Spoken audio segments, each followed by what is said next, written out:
Hello. So this is today Energy Day number 2 at COP30 in Belém in the Amazonia in Brazil. And I am absolutely delighted to have with us here at the Net Zero Nuclear Pavilion to Yaye Catherine Diop, who is the Director for the Energy Transition in the Ministry of Energy, Petroleum and Mining in Senegal. Catherine, thank you so very much for being here. Thank you for inviting me, and it's my pleasure to be here to talk with you about nuclear perspectives in Senegal and Africa in general. Yes, very exciting. Uh, you know, you've been here for probably most of the week, and you've participated in a lot of the negotiations, and you are on top of this what is happening. So, what are your impressions? How have you found COP30 so far? Thank you for this question. Actually, the COP30, I think, is going well. In negotiation, I think that as I am leading the JETP in Senegal, the key point that I am following in these negotiations is financing, because we are very we really need financing to make our energy transition work. So I hope that in this COP there will be great decisions for financing when we talk about African countries. No, indeed. I think that financing for emerging economies in particular is essential because it's going to be instrumental to make sure that that we achieve all the mitigation goals, but also the adaptation goals. So as you, we are following that very very closely. So I would say that I'm particularly glad to have you here because we are incredibly delighted to have Senegal join the declaration to triple global nuclear capacity by 2050, which is now, thanks to Senegal, supported by 33 countries. So let me ask you about this because, as I said, this is super exciting to me. So Deputy Minister Nian recently declared that Africa must not stand behind, but in fact must stand at the forefront.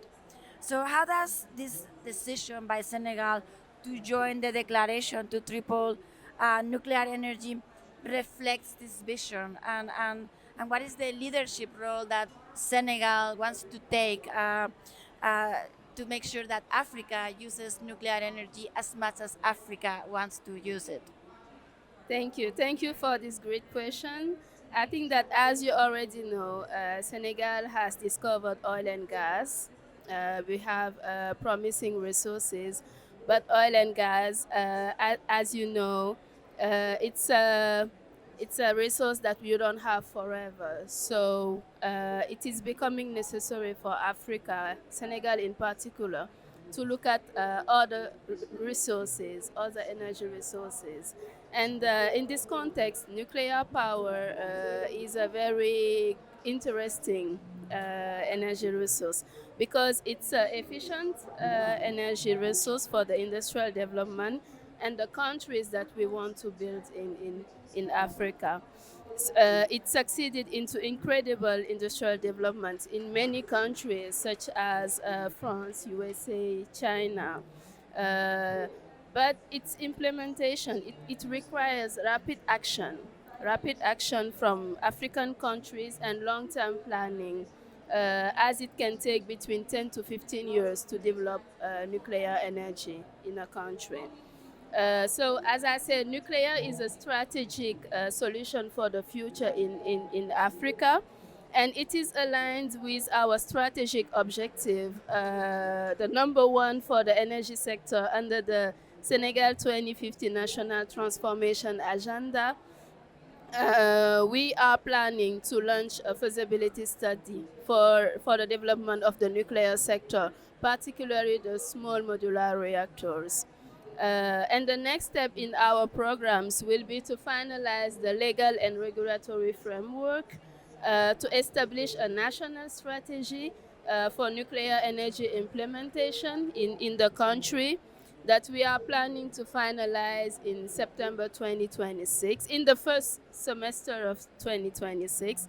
And finally, we are planning to start the feasibility study for the research reactor and the SMR in the second semester of 2026. And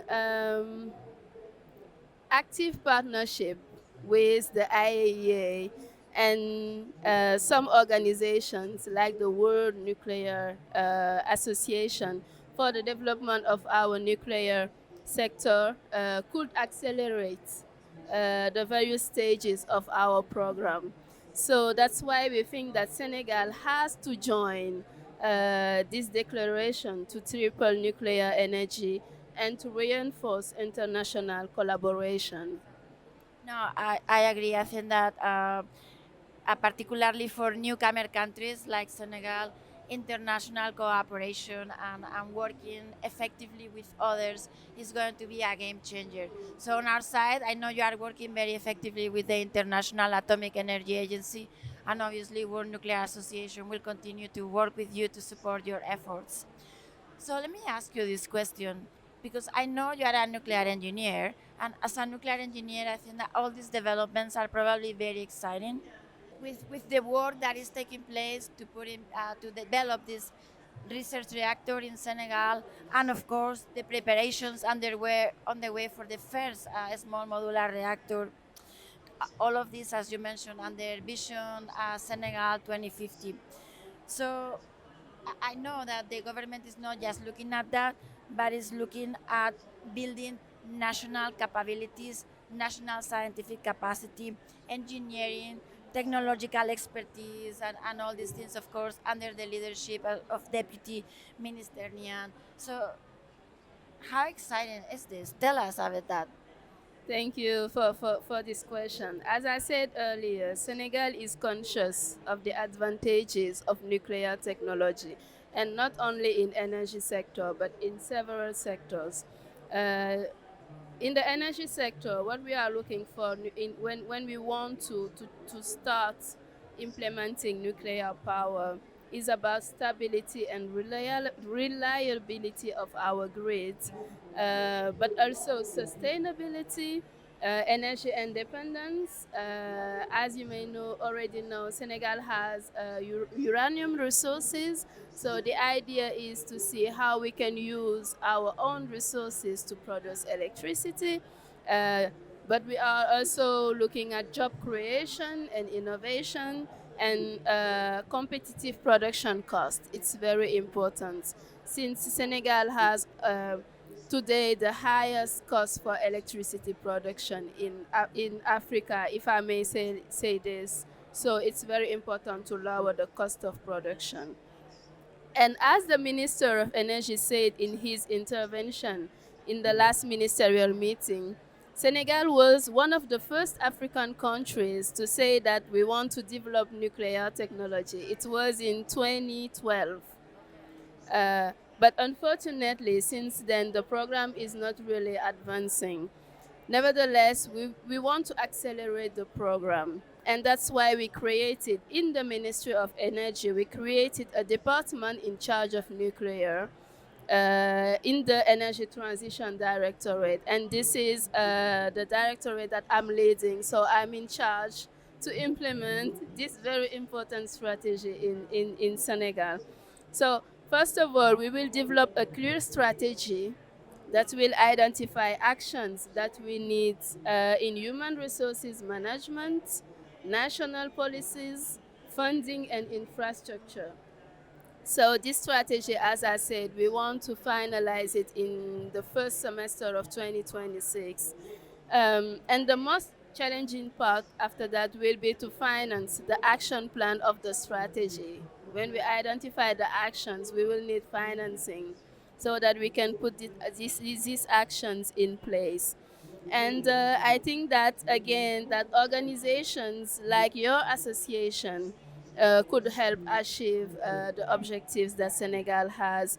And I will terminate by saying that Senegal already have non-negligible qualified people in the nuclear field that could accompany the strategy and the development of the program.